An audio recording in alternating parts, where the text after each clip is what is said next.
Salut les passionnés, j'espère que vous avez passé un bon réveillon, deux bons réveillons.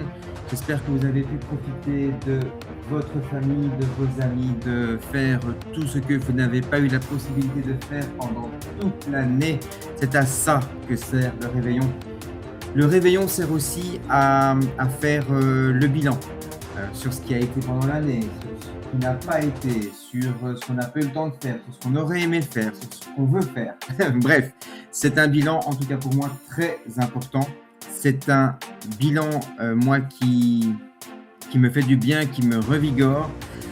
Et voilà, c'est une période, c'est la période la plus importante pour moi. Et donc, croyez en la sincérité de ce que je vous dis quand je vous souhaite une très belle année 2026. Je vous souhaite le meilleur, je vous souhaite du bonheur au maximum, je vous souhaite de l'épanouissement, je vous souhaite de la gratitude, je vous souhaite tout simplement de vous élever et que vous soyez surtout le plus proche de vos valeurs, car ça, on ne pourra jamais vous l'enlever. Donc voilà, je vous souhaite aussi beaucoup de résilience, car on ne va pas se mentir, les temps sont très très durs. Les temps vont l'être encore plus, on le voit sur le plan international, on voit ce qui s'est passé en Suisse. On voit déjà, nous ne sommes que le 6 janvier et on voit déjà tout ce qui se passe dans le monde en 6 jours. Ce qui se passe entre Trump et le Venezuela, ce qui va se passer plus tard, car j'ai lu qu'effectivement Donald Trump n'allait pas s'arrêter au Venezuela, qu'il allait passer par Cuba, par le Mexique. Bref, en Belgique aussi, la politique se droitise, s'extrême droitise même, pour rester soft dans les termes. Et moi, ça me fait peur, ça me fait très peur, mais je coupe un petit peu le son parce que j'ai tendance à écouter la musique pendant que je parle, ça me perturbe. Et donc, voilà, je vous souhaite en tout cas le meilleur que je puisse vous proposer, vous souhaiter, c'est de soyez résilients. Je vous souhaite d'être le plus résilient possible. Et surtout, je vous souhaite, encore une fois, et cette fois-ci, c'est un souhait par transition, je vous souhaite énormément, je l'ai déjà dit, je vous le re-souhaite, énormément de bonheur. Alors, pourquoi je parle de transition? Parce que, vous l'avez compris, je l'ai teasé sur mes réseaux, je change mon fusil d'épaule, plutôt je fais évoluer mon format. Donc, je ne suis plus dans le bulletin signé comme j'avais dit, enfin, comme je l'avais été en 2025. Je décide maintenant d'ouvrir une nouvelle page, un nouveau chapitre sur ma chaîne. Et c'est, vous le voyez, c'est écrit le journal créatif. Alors, le journal créatif est un concept que j'avais en tête depuis quelques années, mais il n'avait pas trop de forme dans mon esprit. J'ai attendu que l'idée germe. Et donc voilà, c'est le moment, c'est l'instant. Donc la plupart d'entre vous vous le savez, mais j'ai entamé une toute petite formation jusqu'au mois de juin pour pouvoir aller encore plus loin dans mon métier. Donc, je le rappelle pour ceux qui me découvrent à travers cette vidéo. Donc, je suis coach théâtre, coach plateau et voilà. Donc, j'entraîne les comédiens soit à préparer un casting. À ce moment-là, ils viennent dans mon atelier. Soit ça peut être sur plateau aussi, où je coach des comédiens avant qu'ils ne passent face caméra ou pendant, ça dépend. Et donc, voilà, j'ai envie en partant de ma méthode de travail, qui est réservée aux artistes, eh bien, j'y ai incorporé il y a quelques années maintenant du développement personnel dans ma démarche. Donc, c'est-à-dire que je pars de la personnalité de mon apprenant, de son parcours, de son vécu, et je le cristallise avec lui de sorte à rendre quelque chose d'artistiquement intéressant. Voilà, j'essaye aussi de correspondre aux besoins du metteur en scène, du réalisateur. Et voilà, moi, je suis le tampon entre le comédien et le réalisateur, pour vous donner une image rapide. Voilà, c'est un petit peu ça. Et donc, eh bien, je me suis rendu compte avec l'expérience, je me suis rendu compte qu'il n'y avait pas que les artistes qui auraient besoin de cette méthode-là, c'est-à-dire que les artistes, ils ont la finalité de rendre le travail face caméra. Mais moi, je me suis rendu compte que c'est une méthode d'apprentissage qui peut aussi fonctionner pour des gens qui sont en perdition dans la vie, qui sont en décrochage par rapport à leur emploi, qui sont en burn-out, qui sont… Voilà. Donc, le travail sur soi est bénéfique pour tout le monde. Et donc, voilà, je n'ai pas le brevet, on va dire, pour pouvoir le faire, mais j'ai très envie de le faire. Donc, voilà, pour pouvoir le faire, je dois reprendre une toute petite format, mais vraiment histoire d'avoir ce petit brevet-là. Voilà, je veux aussi accompagner les demandeurs d'emploi, les laisser pour compte sur le plan professionnel. Voilà, comment se vendre avec sincérité, enfin, se vendre, oui, se vendre. On va utiliser un terme très à la mode. Hein. Donc voilà. Pendant cette formation, j'ai eu un exercice qui s'apparentait à mon journal créatif. En fait, je devais expliquer un schéma, une situation qui m'était arrivée et je devais en faire ressortir tout ce que j'avais retenu. Et donc, forcément, moi, ça m'a donné l'idée de faire ça dans l'artistique, dans le cinéphilique, avec ce que je retiens de 3 petits points. Donc, c'est le nom de mon format. Et donc, voilà, ça peut être comme l'idée de base, c'est mon journal créatif, eh bien, j'utiliserai YouTube comme un journal intime, qui n'est pas si intime, quoique vous et moi, maintenant, on peut vraiment parler d'intime. Avec ce que je partage avec certains d'entre vous, même en dehors, on peut parler d'intime finalement. Donc, c'est une sorte de journal intime, mais uniquement ciblé sur soit le cinéma, soit mes expériences professionnelles, soit mes besoins cinéphiliques. Et donc, voilà, donc je prépare pour les jours à venir, les semaines à venir, eh bien, la formule, donc ce que je retiens le même principe que le bulletin ciné, je reprends une carrière complète d'un artiste et je ressors les films que je retiens d'eux. Et donc, j'en fais une formule. Dites-moi en commentaire si l'idée vous parle, si ça vous tente, si ça vous intéresse en tant que viewer, si ça vous intéresse. En tout cas, moi, c'est ma façon de bosser. Je travaille beaucoup comme ça. Et du coup, ça me semble logique, très en phase avec moi-même, finalement. Et donc, ça peut être aussi ce que je retiens de Noël, par exemple. Voilà. Alors, moi, c'est justement…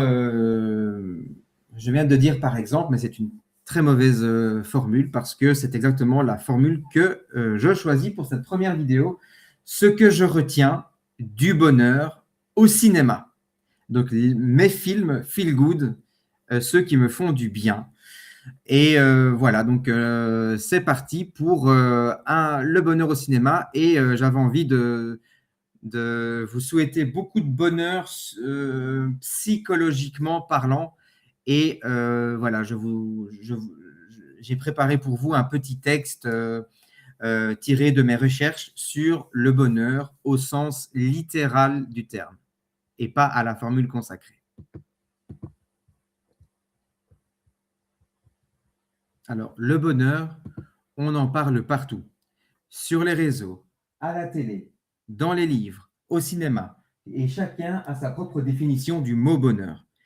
Pourtant, le bonheur, dans le sens littéral du terme, n'est pas un état permanent. C'est une capacité à savourer la plénitude quand elle se présente et c'est aussi les armes que nous avons pour traverser les épreuves lorsqu'elles arrivent. Le cinéma nous le rappelle bien. Les comédies feel-good, les romances ou les drames inspirants stimulent nos émotions, réduisent le stress et renforcent nos liens. Il nous montre que la quête de soi, l'amour, l'amitié ou la résilience font partie de notre bien-être. Isabelle Filiosa, qui est une auteure que j'ai découvert l'année dernière, dans son livre L'année du bonheur, pose une question essentielle. Avons-nous tous la même aptitude au bonheur? La génétique, l'histoire familiale, les traumatismes jouent un rôle, mais rien n'est figé. Le bonheur se travaille, se cultive, se transforme. Aujourd'hui, on nous pousse à être heureux en permanence, à afficher une image parfaite pour être validée. Résultat, on tolère de moins en moins la frustration et on fuit les émotions difficiles. Pourtant, ce sont elles qui nous rendent vivants. Les réprimer, c'est se couper de soi. Les chiffres montrent que la majorité d'entre nous portent des traumatismes. Cela explique pourquoi ressentir peut faire peur. Mais l'empathie reste une force essentielle. Apprendre aux enfants à communiquer, écouter, échanger, et parfois même à certains adultes, c'est déjà construire du bonheur. Le stress, lui, peut nous éloigner des autres, mais bien géré, il devient un moteur. Comme le disait l'endocrinologue Hans Selye, il s'agit d'un mécanisme d'adaptation. Le bonheur naît justement dans cette capacité à accueillir l'instant, qu'il soit doux ou difficile, avec la même présence intérieure.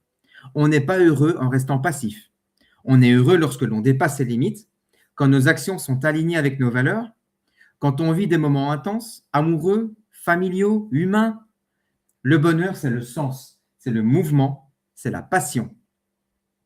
Pour s'épanouir durablement, la science recommande 3 choses simples. 1. Cultiver la gratitude. 2. Se fixer des objectifs qui nous ressemblent. 3. Nourrir sa vie intérieure. Au fond, le bonheur est un équilibre entre nos relations, notre utilité au monde et notre résilience émotionnelle. Et donc, il était tout à fait normal pour moi de vous proposer mon top 8, donc ce que je retiens du cinéma feel good, donc du bonheur au cinéma. Et c'est parti.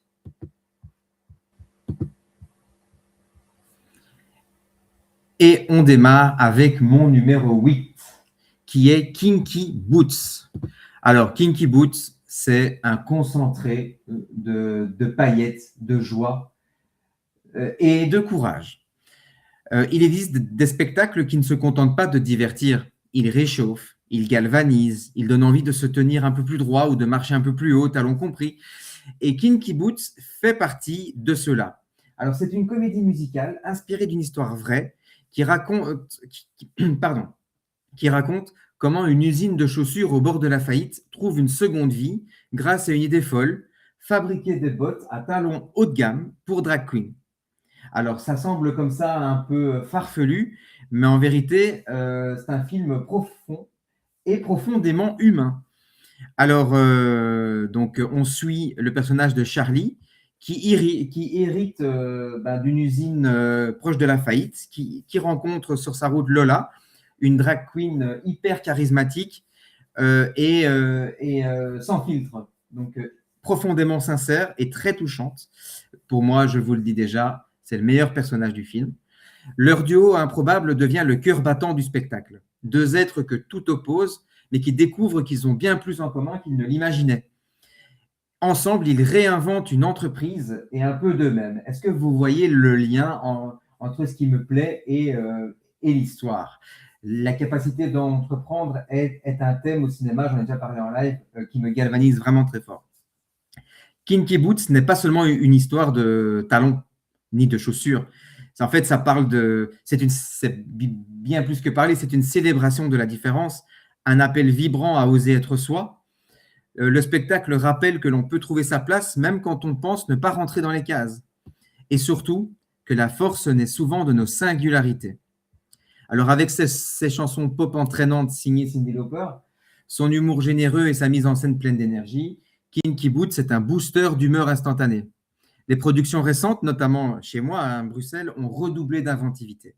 Décors ingénieux, costumes éclatants, rythme impeccable, tout est pensé pour offrir un moment de pur bonheur. Si Kinky Boots laisse une trace durable, c'est aussi parce qu'il nous rappelle quelque chose d'essentiel. On ne sauve pas une usine ou sa vie en jouant petit. On la sauve en osant. Oser s'affirmer, oser aller vers l'autre, oser aller vers la personne avec qui on a le moins d'atomes crochus, mais y aller quand même. Oser croire que la différence est une force et parfois, oui, oser enfiler une paire de bottes rouges à talons vertigineux. Alors, on ressort du Kinky Boots avec le sourire, le cœur un peu plus léger et l'envie de faire un pas de côté. Parce qu'on se surprend à fredonner, les musiques restent en tête. Elles sont un peu en mode Girls That Just Wanna Have Fun, une fois qu'on l'a en tête.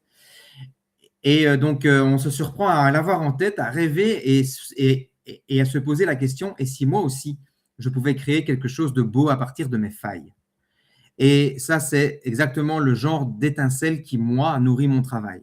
L'humain, la sincérité, la transformation.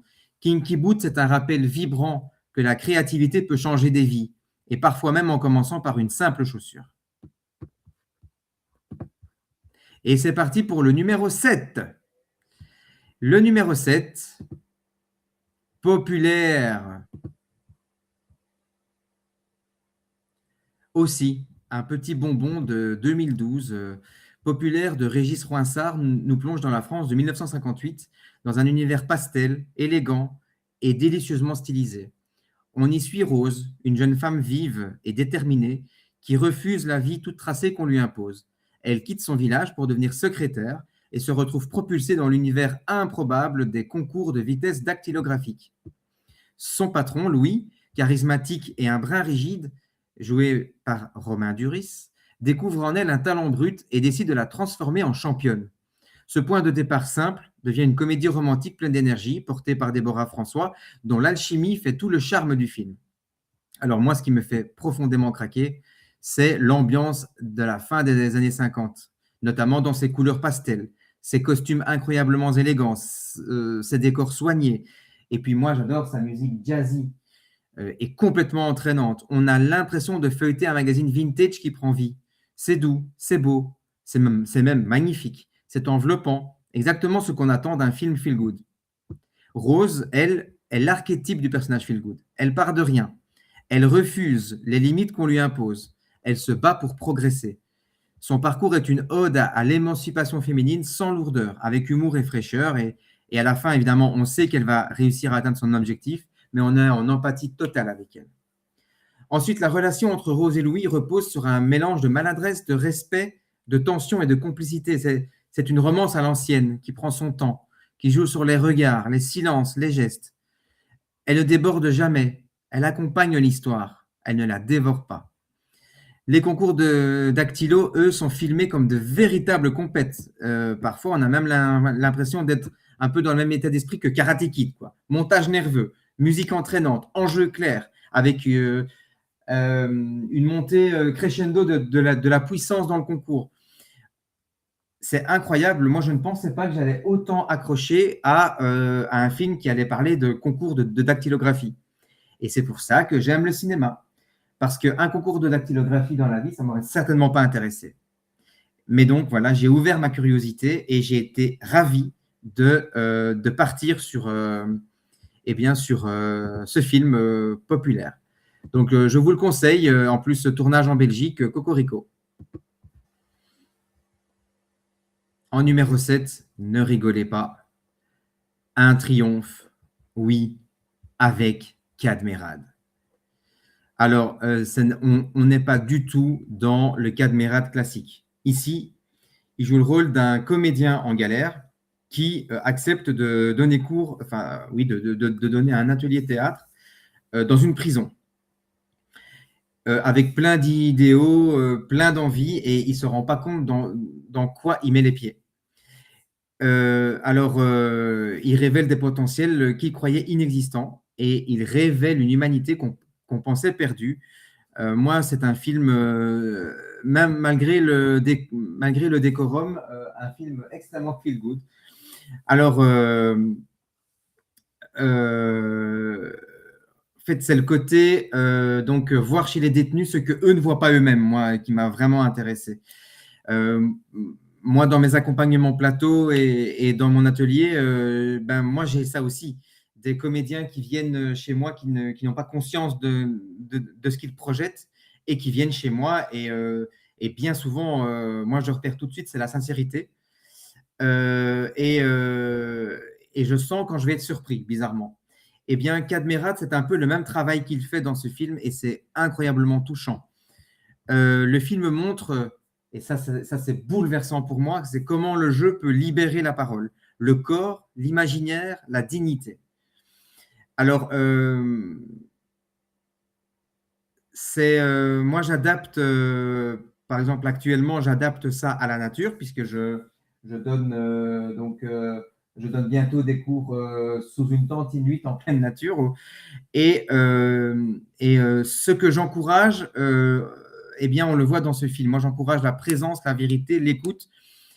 Pour moi, le plateau est un endroit où on peut complètement se lâcher dans le cadre. Moi, le cadre, c'est la tente. Et bien, lui, Cadmerade, dans ce film, son cadre, c'est la prison. Et en plus, au sens noble du terme, c'est la co-création comme acte politique aussi. Dans un triomphe, le groupe devient une force.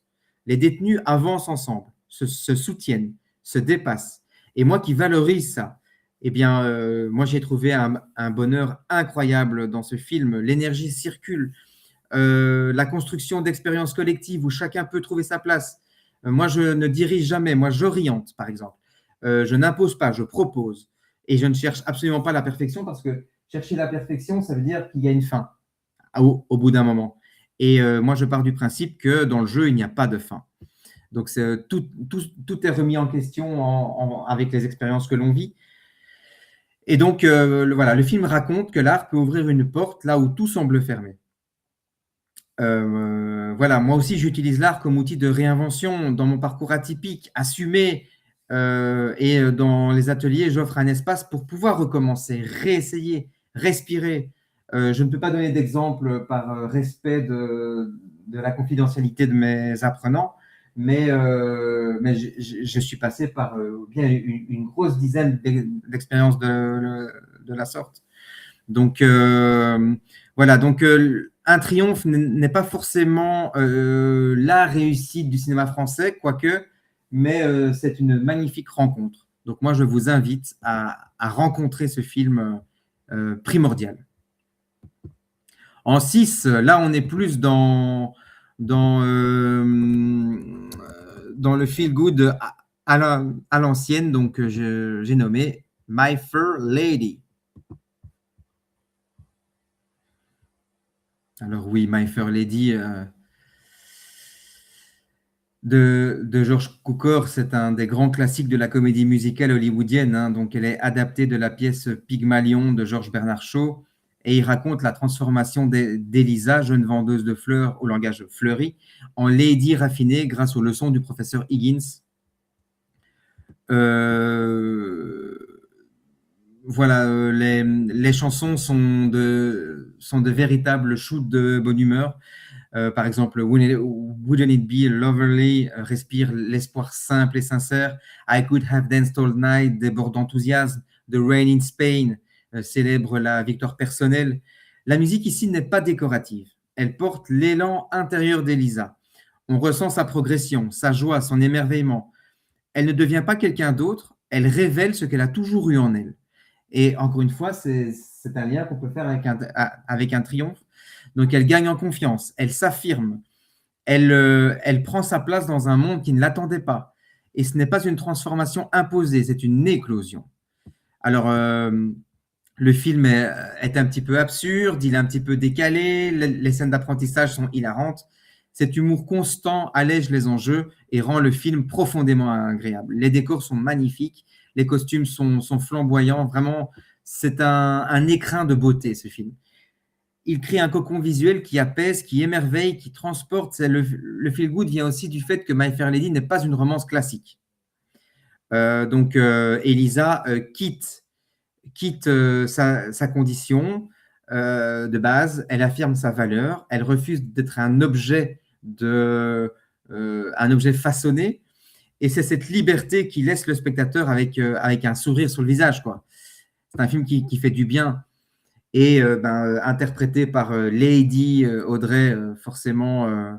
Alors, elle est doublée hein, dans les scènes musicales, mais qui regarde, elle est fragile et forte à la fois, profondément sincère, elle est touchante, elle est incroyablement touchante. Rex Harrison a un humour pince sans rire qui rappelle un petit peu Christopher Plummer, adorable. Donc voilà, My Fair Lady, c'est mon petit numéro 5. C'est un film qui fait plaisir. En 4, Lady Bird. Alors, Lady Bird, c'est l'histoire d'une jeune fille qui veut être quelqu'un d'autre avant de comprendre qu'elle veut surtout être elle-même, en fait. Et c'est là que le film est, non, j'allais dire paradoxal, mais pas tant que ça. C'est un film très touchant pour ça. C'est-à-dire qu'il parle ça parle de quelqu'un qui veut changer pour convenir à un monde, et puis elle réalise que c'est le monde qui ne va pas bien. Moi, ce que je retiens, c'est que grandir demande beaucoup d'efforts, que la vie te fera toujours aller en zigzag, que ça peut être un refus aussi à la base, mais qu'il faut toujours, toujours, toujours avancer. C'est une déclaration d'amour maladroite, Lady Bird, et c'est un départ nécessaire. Le film rappelle que la vie n'a pas besoin d'être spectaculaire pour être importante. Les petites scènes, un trajet en voiture, une dispute, un fou rire, un silence, deviennent des moments fondateurs. C'est un cinéma qui dit regarde mieux, tout est déjà là. Ce que moi je retiens particulièrement de ce film, c'est cette relation tire-larme, faite d'amour brut, de maladresse, de fierté mal exprimée. Deux personnes qui veulent plus que tout se comprendre, mais n'y arrivent pas toujours. Deux cœurs qui se frôlent, puis se retrouvent. C'est un rappel que l'amour n'est pas toujours doux. Parfois, il est rugueux, mais ça reste de l'amour. Lady Bird trouve dans le théâtre un espace où elle peut essayer plein de choses. C'est un endroit où elle peut être plus grande que sa vie. Et puis, c'est un endroit où, surtout où elle respire. Moi, ce film m'a touché pour sa tendresse, notamment sa tendresse finale. Malgré les heurts, malgré les cris, malgré les maladresses, Lady Bird se termine sur un geste simple. La reconnaissance, reconnaître d'où l'on vient, reconnaître qui nous a aimés, qui l'on devient. C'est un film qui ne juge pas, c'est un film qui accompagne, qui comprend. Voilà, moi ce que je retiens aussi de Lady Bird, c'est que devenir soi est un acte de courage, de douceur et de désordre, et que c'est très bien comme ça. Et la première réalisation de Greta Gerwig. En trois, bah écoutez, j'en ai parlé sur mes réseaux. Pour ceux qui ne me suivent pas dans mes réseaux, je vais reprendre le post que j'avais écrit parce que j'avais été très inspiré ce soir-là. C'est que moi, en fait, The Holiday, en fait, en un mot, c'est un rituel. Alors, pas seulement parce qu'il sent la cannelle, qui rappelle Noël, tout ça, mais parce que, en fait, ça parle de la possibilité de recommencer. Il y a trois acteurs dans ce film, un tableau de trois acteurs qui me touchent. C'est Jude Law, Cameron Diaz et Eli Wallach. Et j'ai l'impression de retrouver toujours des amis que j'ai plus vus depuis longtemps. Et Jude Law, qui a toujours joué des rôles virils là-dedans, assume sa fragilité et ça le rend tellement charismatique. Il est incroyable. Moi, c'est un de mes acteurs préférés aujourd'hui et voilà, même si sa carrière ne prend pas la direction que j'aurais voulu, c'est un acteur, moi, il a joué des personnages qui m'ont transcendé et il a joué dans un de mes films préférés qui est Closer de Mike Nichols. Alors, Cameron Diaz fait ce qu'elle fait dans tous ses films, hein, mais dans The Holiday, tout se prête à merveille à la moindre de ses mimiques, à sa surexcitation légendaire. Elle est très touchante. Eli Wallach, j'en parle ou pas? Rien que son nom, rien que sa présence dans ce petit film est incroyable. Et pour moi, il est parfait. Donc, il joue le rôle d'un scénariste qui a travaillé pour le Hollywood d'un autre temps et qui parle du courage comme d'un muscle qu'on oublie parfois d'entraîner. Avec eux, je me sens en famille. Et ils me ramènent à un endroit où tout est possible. Même quand on ne sait plus trop comment s'y prendre, eh bien voilà, voilà, ce film-là est une boussole pour moi. Je le kiffe, je l'adore.